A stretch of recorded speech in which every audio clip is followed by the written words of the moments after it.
नमस्कार दोस्तों, short sociology channel की इंट्रोडक्शन टू सोशियोलॉजी सीरीज़ के पार्ट 1 में आप सभी का स्वागत है। दोस्तों, यदि यह वीडियो अच्छी लगे तो इसे लाइक एंड शेयर करें और चैनल को सब्सक्राइब करें। तो चलिए शुरू करते हैं। दोस्तों, जैसे कि इस वीडियो के थंबनेल में ही आप जान चुके होंगे कि पार्ट 1 में हम जानेंगे कि समाजशास्त्र क्या है, व्हाट इज़ सोशियोलॉजी। तो दोस्तों, कोई भी सामान्य व्यक्ति हो या जो समाजशास्त्र की थोड़ी बहुत जानकारी रखता हो, अगर आप उससे पूछे कि समाजशास्त्र क्या है तो वह यही बताएगा कि समाज के बारे में बताता है, वही समाजशास्त्र है। तो दोस्तों, हम बहुत ही सामान्य भाषा में इसको शुरू करेंगे, बहुत ही सरल सी भाषा में, और धीरे धीरे इसको थोड़ा सा समझने का प्रयास करेंगे। तो चलिए शुरू करते हैं। दोस्तों, सबसे पहले अगर किसी से पूछे समाजशास्त्र क्या है तो वही बताता है समाज का अध्ययन है। लेकिन यहाँ एक बात निकल के आती है कि किस समाज का अध्ययन है, पशु समाज का है, पक्षी समाज का है या मानव समाज का है। तो अगर आप 3 समाज उसके सामने इस तरीके से रख दिया जाए तो शायद सभी मानव समाज का बताएंगे। तो जब हमें पता ही चल चुका है कि मानव समाज का अध्ययन है तो चलिए आगे बढ़ते हैं। जब ये मानव समाज का अध्ययन है तो क्या अध्ययन करता है, मानव समाज के बारे में क्या बताता है। बताता है कि मानव समाज बना कैसे है, समाज के लोगों के बारे में बताता है कि लोग एकत्रित होकर क्यों रहते हैं, उनकी परंपरा क्या है, उनके रीति रिवाज क्या है, उनके जीवन जीने की शैली क्या है। साथ में बताता है कि मानव समाज में परिवर्तन क्या हो रहा है और कैसे हो रहा है। दोस्तों, अब ऐसी तो बात नहीं है कि जब से इस समाजशास्त्र विषय की उत्पत्ति हुई तभी से सामाजिक अध्ययन शुरू हुए। अध्ययन तो पहले भी होते थे, लेकिन पहले और अब के अध्ययनों में थोड़ा सा परिवर्तन आ गया है, थोड़ा सा बदलाव आ गया है। अब के जो अध्ययन हैं वो एक आधार मानकर, एक वैज्ञानिक आधार मानकर होते हैं। अब वैज्ञानिक आधार का क्या तात्पर्य है? वैज्ञानिक आधार से तात्पर्य है किसी घटना का क्रमबद्ध और व्यवस्थित अध्ययन, अर्थात किसी घटना को बिल्कुल क्रमबद्ध तरीके से और व्यवस्थित, अर्थात इन दोनों शब्दों का अर्थ है कि उसके चरण जो है दोहराने योग्य होने चाहिए। मतलब कि अगर आप एक उदाहरण से समझिए कि अगर आप हाइड्रोजन और ऑक्सीजन को मिलाते हैं तो जल बनता है।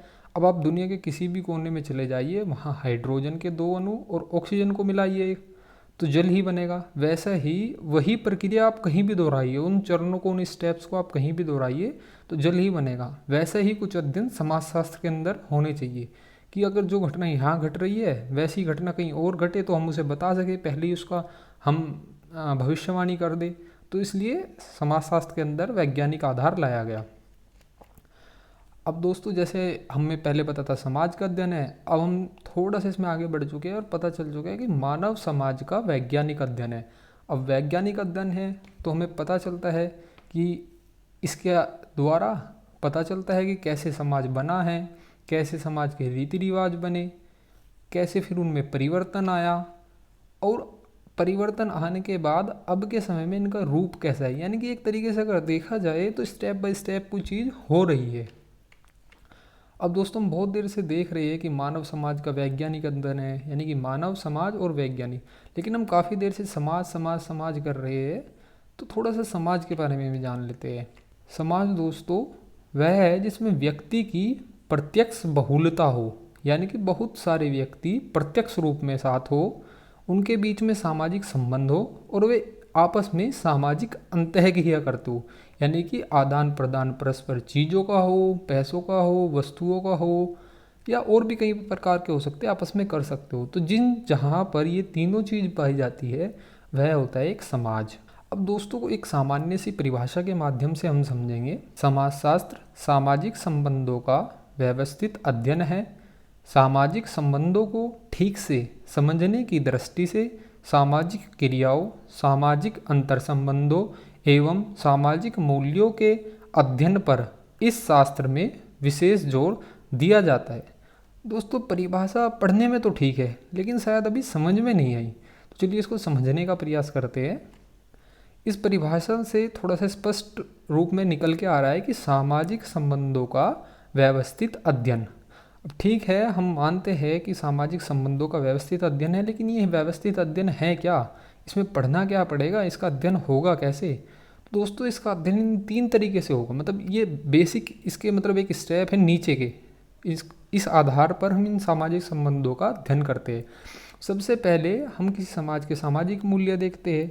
अब सामाजिक मूल्य होते क्या है? जिसके आधार पर हम किसी व्यवहार को, भावना को उचित या अनुचित, अच्छा या बुरा, सही या गलत कहे, वही हमारे सामाजिक मूल्य है। अब जैसे हमारे सामाजिक मूल्य होंगे वैसे ही हमारे सामाजिक अंतर संबंध होंगे, और जैसे हमारे संबंध होंगे वैसे ही हम सामाजिक क्रिया करेंगे।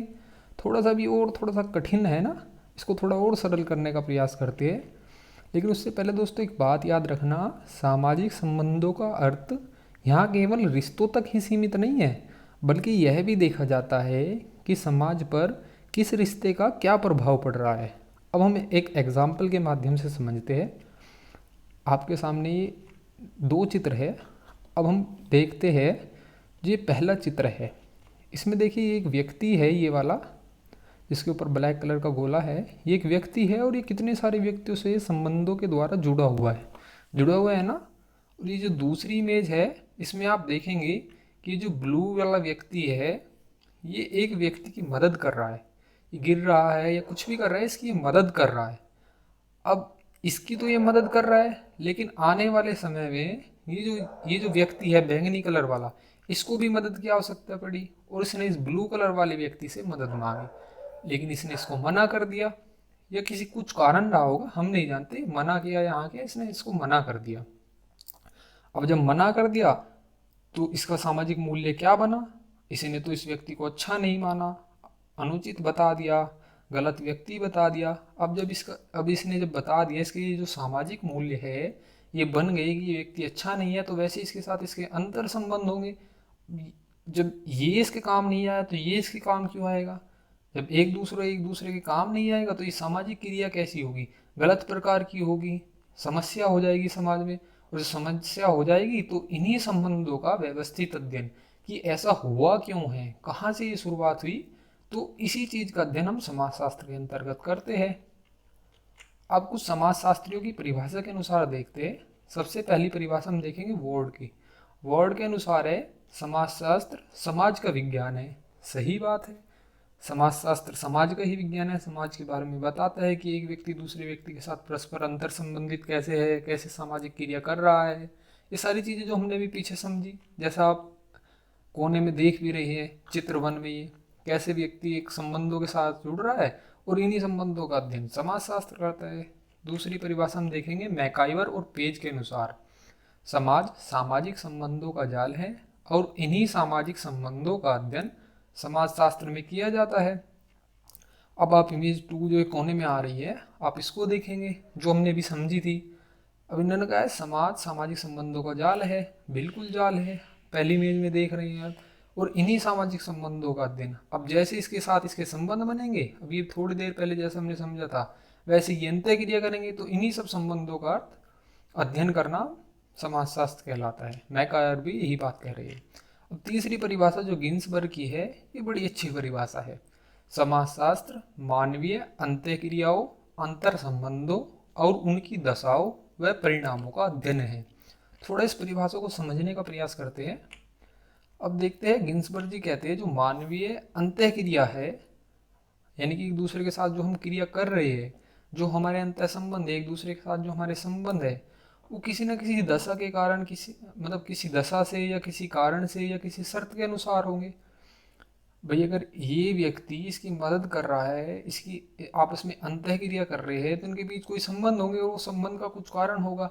या तो हो सकता है ये पारिवारिक व्यक्ति हो, या हो सकता है इसके साथ खून का रिश्ता हो, या हो सकता है इनका अपना बिजनेस हो, कुछ ना कुछ कारण रहा होगा या कुछ ना कुछ शर्त रही होगी। अब उसी शर्त के अनुसार जो इसके परिणाम निकलेंगे, इसने इसकी मदद की, इसने इसकी मदद कर दी, इसने इसकी मदद नहीं की तो इसने भी नहीं की, इसके जो परिणाम निकले हैं उन्हीं सब का अध्ययन समाजशास्त्र करता है। अब दोस्तों हम देखते हैं कि मानव जो क्रिया करता है वो 2 प्रकार की क्रिया करता है। सबसे पहली क्रिया जो है वो होती है अवबोधात्मक क्रिया, और दूसरी जो क्रिया है वो होती है बोधात्मक क्रिया। सबसे पहले हम बात करते हैं अवबोधात्मक क्रिया की। जो अवबोधात्मक क्रिया है इसको हम अतार्किक क्रिया भी कहते हैं, अचेतन क्रिया भी कहते हैं, और जो बोधात्मक क्रिया है इसको हम तार्किक क्रिया, चेतन क्रिया भी कहते हैं।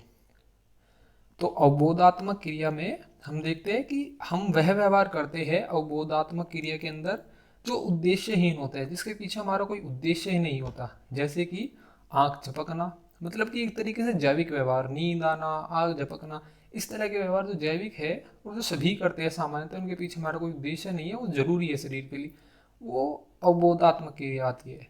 और जो दूसरी है क्रिया वो है बोधात्मक क्रिया, जिसको हम तार्किक क्रिया भी कहते हैं। उसमें हमारे उद्देश्यपूर्ण व्यवहार आते हैं, यानी कि उन व्यवहार का एक अर्थ होता है, उसको हम किसी न किसी कारण से करते हैं, कुछ उद्देश्य मान के करते हैं। जैसे कि वे व्यवहार जो दूसरों के भूत, वर्तमान और भविष्य से संपादित होते हैं। भूत का अर्थ है पास्ट, वर्तमान का अर्थ है प्रेजेंट, और भविष्य का अर्थ है फ्यूचर।